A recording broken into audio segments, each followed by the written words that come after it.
Conflict can be a really positive thing in a team environment. It can result in the generation of new ideas, or it can raise an issue that had previously been left undiscovered. And one of the great things about working as a team is that it's a group of individuals coming together with their own views, opinions, experience, and ideas. However, sometimes conflict can get out of hand and it can become unhealthy. Have you ever been in a meeting with your team members when somebody says something that you completely and wholeheartedly disagree with? Before you know it, you're in a scenario where you feel your brain is shutting down. You feel unable to respond to the question in a rational and logical manner. In this scenario, you've experienced an amygdala hijack, which is the body's physiological response to stress. The amygdala sits in the back of the brain, and it releases chemicals which trigger the fight or flight response. You might experience an increase in heart rate and in your blood pressure. Your hands may get sweaty and you might feel angry.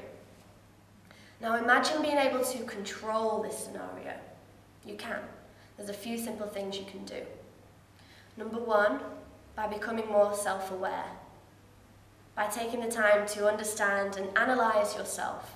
In what situations, with whom do you tend to get triggered?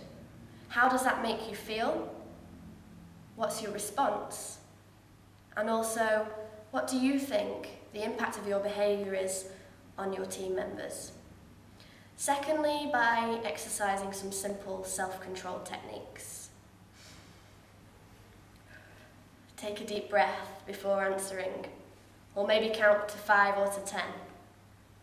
And thirdly, by getting to know your teammates on a deeper level, this will really enhance further team performance. How can you do this?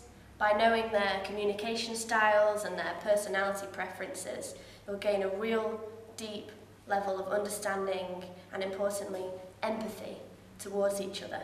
You can even facilitate this learning by working with your teammates through a series of structured team building activities, challenges that have been designed specifically to bring out individual and team behaviours. Once you know what they are, you can work together as a group in order to solve the problem.